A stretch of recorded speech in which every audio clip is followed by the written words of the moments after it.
Hi, November 20, the Hindu newspaper discussion. First news India Russian oil cuts credit அப்படின்றது. அதாவது US tariff போகிறதுக்கு முன்னாடி India வந்து ரஷ்யாட்டிருந்து oil வாங்குறத கம்மி பண்ணிட்டோம் அப்படின்னு சொல்கிறாங்க. எதுக்காக கம்மி பண்ணோம் அப்படின்னா யூஎஸ் டேரிஃப் போட்டதுனாலையோ இல்லை ஜென்ரலாகவே இந்தியாவோட பாலிசி எப்படி இருக்குன்னா எனர்ஜி டைவர்சிஃபிகேஷன். ஸோ நம்ம ஒரு கண்ட்ரியை அதிகமாக ரிலை பண்ணி இருக்காமல் மற்ற கண்ட்ரிஸ்லேருந்து வாங்குறது அப்படின்றது தான். அப்போது இம்போர்ட் டைவர்சிஃபிகேஷன் இல்லைனா எனர்ஜி டைவர்சிஃபிகேஷன் அப்படின்னு சொல்லலாம். ஸோ அப்போ மோனோலேட்ரலாக ஒருத்தட்டே வாங்குறதுனால என்ன இஷ்யூஸ் வரும் இந்தியாவோட எக்கனாமிக்கு? இப்போ சப்போஸ் அவங்க ப்ரொடக்ஷன் கம்மி பண்ணாலும் இல்லை ஹோர்டிங் பண்ணி ரேட்டை இன்க்ரீஸ் பண்ணணும்னு நினச்சாலும் யார் அடி வாங்குவோம்? ஸோ ஒரே கண்ட்ரியை டிபெண்ட் பண்ணியிருந்தோம் அப்படின்னா கண்டிப்பாக இந்தியன் எக்கனாமி அடி வாங்கும். ஓகேவா? ஸோ அப்போ எனர்ஜி டைவர்சிஃபிகேஷன் அப்படின்ற கான்செப்ட் எதுக்காக கொண்டு வந்தாங்க? ஓகே, இந்தியாவோட வியூ எப்படி இருக்குது அப்படின்றதையும் பார்த்துக்கலாம். Okay, next supreme court strike down the provision of tribunal reforms act. Actually இந்த ட்ரிபுனல் ரிஃபார்ம்ஸ் ஆக்ட் எப்போ வந்துன்னா 2021 வந்துச்சு. இதில் என்ன சொல்லியிருக்காங்க அப்படின்னா ட்ரிபுனல்ஸோட சேர்பர்சன் எல்லாரையுமே வந்து அவங்களோட சேலரிஸில் இருந்து அவங்களோட டென்யூர்லேருந்து எல்லாருமே வந்து சென்ட்ரல் கவர்மெண்ட்டே வந்து டிசைட் பண்ணும் அப்படின்னு சொல்லியிருந்தாங்க. அப்போது என்ன ஆகும் அப்படின்னா ஜுடிஷியரியோட அந்த இண்டிபெண்டன்ஸ் அப்படின்னு சொல்லுவோம். ட்ரிபுனல் எதுக்காக? இப்போ கிரீன் ட்ரிபுனல் அப்படின்னா என்வரான்மெண்டல் கிளியரன்ஸ் கொடுக்கறதுக்காக இல்லை என்வரான்மெண்ட் ரிலேட்டட் இஷ்யூஸை வந்து பார்த்தோன்னா ரிசால்வ் பண்ணுறதுக்காக இருக்காது. இன்கேஸ் அதில் பொலிட்டிக்கல் இன்டர்ஃபரன்ஸோ இல்லை எக்ஸிக்யூட்டிவ் இன்டர்ஃபரன்ஸோ இருக்கும்போது என்ன ஆகும்? வேர்டிக்ட் வந்து பயாஸ்டாக வரதுக்கான வாய்ப்பு இருக்குது. ஓகே, ஸோ அதனால் இதை ரிஃபார்ம் பண்ணும் அப்படின்னு சொல்லிட்டு சுப்ரீம் கோர்ட்டுன்னு சொல்லியிருக்காங்க. இப்போ ஜென்ரலாக லக்ஷ்மிகாந்த் புக்கில் இருக்கக்கூடிய ட்ரிபுனல்ஸ் அப்படின்னு சொல்லிட்டு ஒரு 2 பேஜுக்கு நோட்ஸ் இருக்கும். ஓகே, அப்போ ட்ரிபுனல்ஸ் எப்போ கொண்டு வந்தாங்க, ஓகே, அது எதுக்காக கொண்டு வந்தாங்க அப்படின்றதையும் பார்த்துச்சு. ஓகே, நெக்ஸ்ட்டு 4th பேஜில் ஒன்றும் இல்லை, 11th பேஜ்மா, south page. India will become hub of natural farming science tradition led the way PM சொல்லியிருக்காரு. ஓகே, அப்போ நேச்சுரல் ஃபார்மிங்னா என்ன அப்படின்னு டெஃபினேஷன் பார்த்துக்கணும். நேச்சுரல் ஃபார்மிங்க்கும் ஆர்கானிக் ஃபார்மிங்க்கும் என்ன டிஃப்ரென்ஸு அப்படின்னு சொல்லிட்டு. ஆர்கானிக் ஃபார்மிங்க்கும் நேச்சுரல் ஃபார்மிங்க்குமே there is a small kind of difference. Organic farming அப்படின்னா நம்ம ஜென்ரலாக farmyard manure, green leaf manure இந்த மாதிரி கொண்டு வந்து ஒரு லேண்டில் இம்போர்ட் பண்ணுறது. அதுவே நேச்சுரல் ஃபார்மிங் அப்படின்னா ஜென்ரலாக அதே லேண்டில் என்ன கிடைக்குமோ அதையே அங்கே யூஸ் பண்ணுறது, அவ்வளோதான். ஓகேவா? ஸோ இது மாதிரி லைட்டாக டிஃப்ரென்ஸ் இருக்கும். மேபி ஃபிலிம்ஸில் என்ன பண்ணலாம் அப்படின்னா இந்த டிஃப்ரென்சஸ் வச்சு கொஸ்டின் கேட்கலாம். ஓகேவா? ஸோ இப்போ இந்தியாவில் நேச்சுரல் ஃபார்மிங்கை ப்ரமோட் பண்ணுறதுக்கு என்னென்னலாம் நம்ம வந்து மிஷன்ஸ் எடுத்திருக்கோம் அப்படின்றது. நேஷ்னல் சஸ்டைனபிள் அக்ரிகல்ச்சரல் மிஷன் அப்படின்னு சொல்லிட்டு வச்சுருக்கோம். ஸோ கெமிக்கல் ஃபெர்டிலைசர் இந்த டிபெண்ட்ஸ்லாம் குறைக்கிறதுக்கு நம்ம என்னென்ன வச்சுருக்கோம் அப்படின்னு சொல்லிட்டு மட்டும் லைட்டாக பார்த்துக்கணும். ஸோ பிராணா ஸ்கீம் அப்படின்னு சொல்லிட்டு ஒன்று இருக்குது. அது என்னென்னா கெமிக்கல் ஃபெர்டிலைசர் யூசேஜ் வந்து கம்மி பண்ணுறதுக்காக நம்ம இந்தியன் கவர்மெண்ட் கொண்டு வந்தது. அதே மாதிரி ஃபார்மர்ஸ் வந்து பார்த்தோன்னா ஜென்ரலாக அவனுக்கு வந்து எம்எஸ்பி இல்லை ஃபெர்டிலைசர் எம்எஸ்பி மட்டுமே கொடுக்காம கிராப் டைவர்சிஃபிகேஷன் பண்ணுறதுக்கும் கெமிக்கல் ஃபெர்டிலைசரை விட்டு நேச்சுரல் ஃபார்மிங் பண்ணுறதுக்கும் இன்சென்டிவைஸ் பண்ணும் கவர்மெண்ட் அப்படின்னு சொல்லிட்டு இதில் பேசியிருக்காங்க. ஓகேவா? So next editorial page ma, breaking the rules, post facto clearance must remain the exception not the rule அப்படின்றது. இப்போ சுப்ரீம் கோர்ட் என்ன சொல்லியிருக்காங்க அப்படின்னா போஸ்ட் ஃபேக்டோ கிளியரன்ஸ், அதாவது என்வரான்மெண்டல் கிளியரன்சஸ் வந்து ஒரு ப்ராஜெக்ட் ஸ்டார்ட் பண்ணதுக்கப்புறமும் கொடுக்கலாம் அப்படின்னு சொல்லியிருக்காங்க. ஆனால் சுப்ரீம் கோர்ட் என்ன சொல்லியிருக்குன்னா அது எக்ஸப்ஷன்ஸு, ஒரு எப்பயாவது ரொம்ப தேவைப்படுற டைமில் தான் அதை யூஸ் பண்ணணும் அப்படின்னு சொல்கிறாங்க. ஆனால் இந்த ஆர்டிக்கல் எதை பேசுது அப்படின்னா அதையே ரூலாக மாற்றிடாதீங்க அப்படின்னு சொல்கிறது. ஆக்சுவலி என்வரான்மெண்டல் கிளியரன்ஸ் அப்படின்றது ப்ரியாராக ஒரு ப்ராஜெக்ட் ஸ்டார்ட் பண்ணுறதுக்கு முன்னாடி ஒரு ப்ராஜெக்ட் ஸ்டார்ட் பண்ணால் என்னென்ன என்வரான்மெண்டல் இஷ்யூஸ் இருக்கும், சோஷியல் இம்பாக்ட் என்னென்ன இருக்கும், இது எல்லாத்தையுமே அசஸ் பண்ணுறது தான் அது.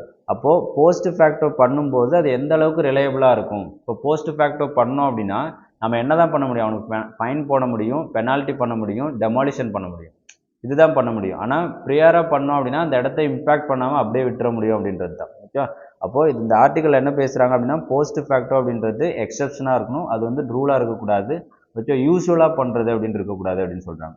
இப்போது ஜென்ரலாக என்விரான்மெண்டல் இம்பேக்ட் அசஸ்மெண்ட்னா என்ன, ஒரு ப்ராஜெக்ட்டுக்கு அதை என்னென்ன பண்ணுவாங்க, அதை எப்படி பண்ணுவாங்க அப்படின்றத பார்த்து வச்சுக்கோங்க, எப்போ கொண்டு வந்தாங்க அப்படின்றதையும் பார்த்து வச்சுக்கோங்க. ஓகே, ஸோ நெக்ஸ்ட் வந்து பார்த்தோன்னா recognise the critical role of child care workers.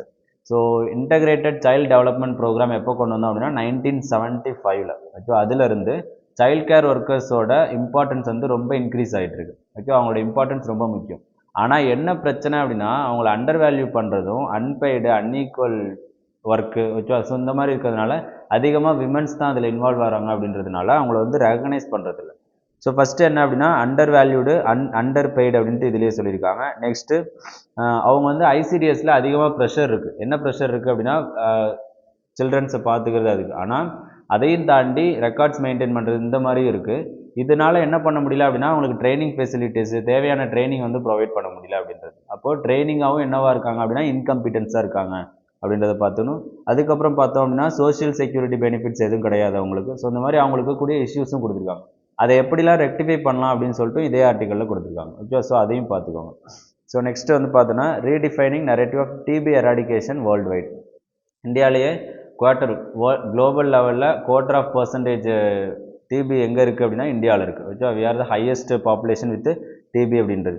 அப்போது டிபி எலிமினேஷன் டிபி எராடிகேஷனுக்கு ரொம்ப முக்கியமான விஷயம் என்னென்னா டயக்னாஸ்டிக்ஸ் அப்படின்றது. ஸோ அப்போ இதில் பாலிமரேஸ் செயின் ரியாக்ஷன் அப்படின்னு சொல்லிட்டு ஒரு டயக்னாஸ்டிக் மெத்தடாலஜி கொடுத்துருக்காங்க. சரியா, இந்த பாலிமரேஸ் செயின் ரியாக்ஷன் அப்படின்றத ஜென்ரலாக பேசிக் சயின்ஸ் உள்ள என்ன அதில் என்ன மெக்கானிசம் ஒர்க் ஆகுது அப்படின்றத தெரிஞ்சு வச்சுக்கணும், ரொம்ப நல்லது. ஏன்னா COVID-19 இதே தான் யூஸ் பண்ணோம். ஓகேவா, டிபிக்கும் இதே தான் யூஸ் பண்ணுறோம். ஸோ அதனால் இது தெரிஞ்சு வச்சுக்கணும். ஸோ அதோட கேஸ் ஸ்டடிஸ் தான் கீழே கொடுத்துருக்காங்க. ஓகேவா. ஸோ ரெண்டாவது என்னென்னா ட்ரூநாட் அப்படின்னு சொல்லிட்டு ஒரு டிபியை டயக்னோஸ் பண்ணுறதுக்கான ஒரு பிளாட்ஃபார்ம் ஒன்று இருக்குது, அதையும் தெரிஞ்சு வச்சுக்கோங்க. ஓகேவா. ஸோ இதோட கேஸ் ஸ்டடி தான் கொடுத்துருக்காங்க. நைஜீரியன் நேஷனல் டிபி ப்ரோக்ராமில் டயக்னாஸ்டிக்ஸ் எந்த அளவுக்கு ஒர்க் ஆனிச்சு அப்படின்றது. பட் ஒரு ஒரு ஒரு டிசீஸை ட்ரீட் பண்ணுறதுக்கு முன்னாடி அதை ப்ராப்பராக டயக்னோஸ் பண்ணுறது ரொம்ப ரொம்ப முக்கியம். ஓகே, அது எதனால் காசு ஆனிச்சு, அதை எப்படி சால்வ் பண்ணும் அப்படின்றது. ஓகே, ஸோ அதனால் அதுக்கப்புறம் டிபியில் இந்தியாவோட ரோல் என்ன இருக்குது அப்படின்றது. இந்தியாவுக்கு வந்து பார்த்தோன்னா பப்ளிக் செக்டர் மட்டுமே கான்ட்ரிபியூஷன் முக்கியம் கிடையாது, அதுவும் கான்ட்ரிபியூட் பண்ணணும். ஓகேவா, கவர்மெண்ட் கான்ட்ரிபியூட் பண்ணணும். அட் மேக்ஸிமம் யார் இன்னும் கான்ட்ரிபியூட் பண்ணணும் அப்படின்னா ப்ரைவேட் செக்டரும் கான்ட்ரிபியூட் பண்ணணும் அப்படின்னு சொல்லியிருக்காங்க. ஓகேவா. ஸோ இந்த டிபி எராடிகேஷன்ஸ் பற்றி 2-3 நாளாகவே நியூஸில் இருக்குது. நம்ம இன்றைக்கி எதனால் ரொம்ப முக்கியமாக எடிட்டோரியலில் பேசியிருந்தோம் அப்படின்னா கொச்சான் ப்ரைஸ் அப்படின்னு சொல்லிட்டு இந்தியாவுக்கு அவார்ட் கொடுத்துருக்காங்க. அது யார் அப்படின்னா சவுத் கொரியன் ஒரு கம்பெனி ப்ளஸ் இந்தியன் பார்ட்னர்ஷிப்போடு சேரும். ஓகே, ஸோ இப்போ இந்த கொச்சான் அவார்டு அப்படின்றது டிபி எராடிகேஷன் ப்ரோக்ராமுக்காக குளோபல் லெவலில் கொடுக்கக்கூடிய ஒரு இம்பார்ட்டண்டான அவார்டு, ஒரு மோஸ்ட் ப்ரீஷியஸ் அவார்டு அப்படின்றத ஞாபகம் வச்சுக்கோங்க. ஓகேவா. ஸோ ஜென்ரலாக அதுக்கப்புறம் டிபிக்கு இந்தியா என்னென்ன ப்ரோக்ராம்ஸ்லாம் ரன் பண்ணியிருக்காங்க அப்படின்னு நிக்ஷாய் மித்ரா, நிக்ஷாய் போர்ஜன் அப்படின்னு சொல்லிட்டு நிறைய ரன் பண்ணியிருப்பாங்க. அதை தான் ட்ரீட்மெண்ட்டை தாண்டி டிபி பேஷண்ட்ஸ்க்கு என்ன தேவை அப்படின்னா ஃபிசிக்கல் கேர், மென்டல் கேர் ரொம்ப முக்கியம். ஓகே, மென்டல் கேர் முக்கியம், அவங்களுக்கு வந்து சைக்கலாஜிக்கல் அனலைசிஸ் இது எல்லாமே ரொம்ப முக்கியம் அப்படின்னு சொல்லிட்டு பேசிக்கலாம். Okay, so next hidden cost of polluted ground water. அதாவது ரீசெண்டாக ஒரு ரிப்போர்ட் ரிலீஸ் பண்ணிருந்துச்சு government, annual ground water quality report 2024. So இதில் என்ன சொல்லியிருக்காங்க அப்படின்னா 1/5 ஆஃப் தி சாம்பிள் ஓவர் 440 டிஸ்ட்ரிக்ஸ்லேருந்து எடுத்திருக்காங்க. அதில் 1/5 ஆஃப் த சாம்பிள் வந்து கண்டாமினேட்டட், ப்ரீச் லெவலில் அதிகமாக தான் இருக்குது அப்படின்றது. இப்போ ஜென்ரலாக கிரவுண்ட் வாட்டர் பொல்யூஷன்ஸ்னால் என்ன அப்படின்னு சொல்லிட்டு தெரிஞ்சு வச்சுக்கோங்க. கிரவுண்ட் வாட்டர் பொல்யூஷனில் என்னென்ன டிசீஸ் கிரியேட் ஆகும் அப்படின்றது. ஃபார் எக்ஸாம்பிள் இந்தியாவில் மோஸ்ட் ஆஃப் தி வாட்டர் எதனால் அஃபெக்ட் ஆகிருக்கு அப்படின்னா ஃப்ளூரைடுனால என்ன டிசீஸ் கிரியேட் ஆகும் அப்படின்னா ஃப்ளூரோசிஸ் அப்படின்ற டிசீஸ் கிரியேட் ஆகும். இது குஜராத்தில் ப்ராமினெண்ட்டாக இருக்குது. அதே மாதிரி பஞ்சாப் அண்ட் ஹரியானா ரீஜனில் அதிகமாக கிரவுண்ட் வாட்டர் எக்ஸ்ட்ராக்ஷன் பண்ணுறாங்க. சரியா, ஸோ அங்கே என்ன இருக்குது அப்படின்னா ஹெவி மெட்டல்ஸோட இம்பாக்ட் அதிகமாக இருக்கிறதுனால போன் ரிலேட்டட் டிசீஸ் நிறைய வருது அப்படின்றதும் கொடுத்துருக்காங்க. ஓகே, ஸோ அப்போ அதை ரெடியூஸ் பண்ணுறதுக்கு இந்தியா என்னென்ன பண்ணணும் அப்படின்றது. ஓகே, ஸோ ஹியூமன் கேபிட்டல் என்னென்ன கிரவுண்ட் வாட்டர் யூஸ் பண்ணுறதுனால எக்ஸ்ட்ராக்ட் பண்ணுறதுனால என்னென்ன ஹியூமன் இம்பேக்ட் இருக்கும் அப்படின்னு பார்த்துக்கோங்க. அது இதிலே கொடுத்துருக்காங்க. Loss of human capital loss, agricultural loss, productivity கம்மியாகும். எந்தெந்த இடத்துல ஹெவி மெட்டல்ஸ்னாலேயோ இல்லை பொல்யூஷன்ஸ்னாலேயோ இம்பாக்ட் ஆகிருக்கு அப்படின்னா அந்த இடத்துல கிராப் ப்ரொடக்டிவிட்டியும் கிராப்போட குவாலிட்டியும் கம்மியாயிருக்கு அப்படின்னு சொல்கிறாங்க. ஓகேவா. ஸோ அப்போ இதை எராடிகேட் பண்ணுறதுக்கு இந்தியா என்னென்ன பண்ணோம் அப்படின்னா real time ground water monitoring system கொண்டு வரலாம். அதுக்கப்புறம் என்ஃபோர்ஸ்மெண்ட் அகைன் இண்டஸ்ட்ரியல் எஃப்ளூயன்ஸை வந்து ப்ராப்பராக ஸ்ட்ரிக்ட் நார்ம்ஸ் கொண்டு வரலாம். ஸோ இந்த மாதிரிலாம் நிறைய வே ஃபார்வர்ட் இருக்குது, இதையும் நோட் பண்ணி வச்சுக்கோங்க. Okay, so next supreme court advisory today on presidential reference on governor timelines. அதாவது கவர்னர் சீஃப் மினிஸ்டர் இஷ்யூ தான். ஆல்ரெடி நம்ம நிறைய பேசியிருக்கோம். கவர்னருக்கு டைம் ஃபிக்ஸ் பண்ணுறது படி கான்ஸ்டியூஷன் வைஸு கவர்னருக்கு என்ன கிடையாது, டைம் லிமிட் கிடையாது. ஒரு பில்லுக்கு அசன்ட் கொடுக்குறதுலையோ இல்லை வித்ட்ரா பண்ணுறதுலையோ என்ன கிடையாது அப்படின்னா டைம் லிமிட் கிடையாது. அதை ஃபிக்ஸ் பண்ண சொல்லி ரீசெண்டாக வந்து பேசியிருந்தாங்க. ஓகேவா. சுப்ரீம் கோர்ட் இதில் என்ன வேர்டிக் கொடுத்துன்னு பின்னாடி வரும் பார்க்கலாம். ஸோ நம்ம இப்போதைக்கு என்ன பார்த்துக்கணும் அப்படின்னா கவர்னருக்கு என்னென்ன பவர்ஸ் இருக்குது. ஓகே, ஆர்டிகல் 200 கீழே என்ன பவர் இருக்குது, 201 கீழே என்ன பவர் இருக்குது அப்படின்றத பார்த்துக்கோங்க. Okay, so next ISRO test bootstrap mode of start on CE-20 cryogenic engines அப்படின்றது. ஸோ ரீசெண்டாக CE-20 கிரையோஜெனிக் இன்ஜின்ஸை வந்து டெஸ்ட் பண்ணியிருக்காங்க. இந்த என்ஜின்ஸ் எதுக்காக யூஸ் ஆகுது, ஓகே, கிரையோஜெனிக் இன்ஜின்னா என்ன, ஓகே, அதுக்கப்புறம் இது ஃபியூச்சரில் வரக்கூடிய ககன்யான் மிஷினுக்கு ஹெல்ப் பண்ணும் அப்படின்னு சொல்லியிருக்காங்க. அப்போ ககன்யான் மிஷன்னா என்ன அப்படின்னு சொல்லிட்டு லைட்டாக ஃபிலிம்ஸ்க்கு ஒரு லிம்ஸ் மட்டும் பார்த்து வச்சுக்கோங்க. Okay, so next supreme court allows commission on air quality management to take proactive measures to curb the Delhi air pollutions. So commission of air quality management அப்படின்னு சொல்லிட்டு நம்ம ஆல்ரெடி அதை பார்த்துட்டோம். ஓகே, அது என்னென்னலாம் இருக்கும், என்சிஆர் ரீஜனில் இருக்கக்கூடிய ஏர் பொல்யூஷனை கண்ட்ரோல் பண்ணுறது தான் அவங்களோட வேலை. சுப்ரீம் கோர்ட் என்ன சொன்னாங்க, என்ன மெஷர் வேணாலும் எடுங்க, டெல்லியில் இருக்கக்கூடிய பொல்யூஷனை எனக்கு கண்ட்ரோல் பண்ணால் போதும் அப்படின்னு சொல்கிறாங்க. இப்போ இவங்க ஒரு மெஷர் ஃபாலோ பண்ணுறாங்கன்னா கிரேடட் ரெஸ்பான்ஸ் ஆக்ஷன் பிளான் அப்படின்னு சொல்லிட்டு. கிரேடட் ரெஸ்பான்ஸ் ஆக்ஷன் பிளான் அப்படின்னா பேஸ்ட் ஆன் இம்பேக்டை வச்சு சிவியாரிட்டியை வச்சு நான் என்ன பண்ணுறேன் அப்படின்னா சொல்யூஷன்ஸ் கொடுக்கறது தான். ஓகே, ஸோ இப்போ கிரேடட் ரெஸ்பான்ஸ் ஆக்ஷன் பிளான் அப்படின்றது மொத்தம் 4 கைண்டில் இருக்குது. ஜிஆர்ஏபி 1 4 வரைக்கும். ஓகே, அதில் என்னென்ன ரெகுலேஷன்ஸ் இருக்கும் அப்படின்றது லைட்டாக பார்த்து வச்சுக்கோங்க. இதில் சிவியாரிட்டி எந்த பேராமீட்டர்ஸில் இருக்குது அப்படின்றதையும் பார்த்து வச்சுக்கோங்க. Okay, so next NCDC flag study on rising antibiotic resistance in India. So concept என்ன அப்படின்னா antimicrobial resistance. So general definition antimicrobial resistance, அதுக்கான காசஸ் என்ன, இம்பேக்ட் என்ன, வே ஃபார்வர்டு என்ன, கவர்மெண்ட் மெஷர்ஸ் என்ன, அது மட்டும் போதும். ஓகேவா. ஸோ ஆன்டி மைக்ரோபியல் ரெசிஸ்டன்ஸ் அப்படின்னா நம்ம அதிகமாக டேப்லெட்ஸ் யூஸ் பண்ணுறதுனாலையோ இல்லை க்ளீன்லினஸ், ஓகே, மெடிக்கல் ப்ரிசிங்ஸில் க்ளீன்னஸ் மெயின்டைன் பண்ணாததுனால என்ன ஆகும் அப்படின்னா வரக்கூடிய பயோட்டிக்ஸ்க்கு அகெயின்ஸ்டாக அந்த ஆர்கானிசம் வந்து ஒர்க் பண்ணும். ஓகேவா, இம்யூனிட்டியை க்ரியேட் பண்ணாது. ஓகே, அதுதான் ஆன்டி மைக்ரோபியல் ரெசிஸ்டன்ஸு. ஸோ அதில் இந்தியாவில் என்னென்ன த்ரெட் இருக்குது அப்படின்றதை லைட்டாக பார்த்து. So next global news. US confirm sale of $700 million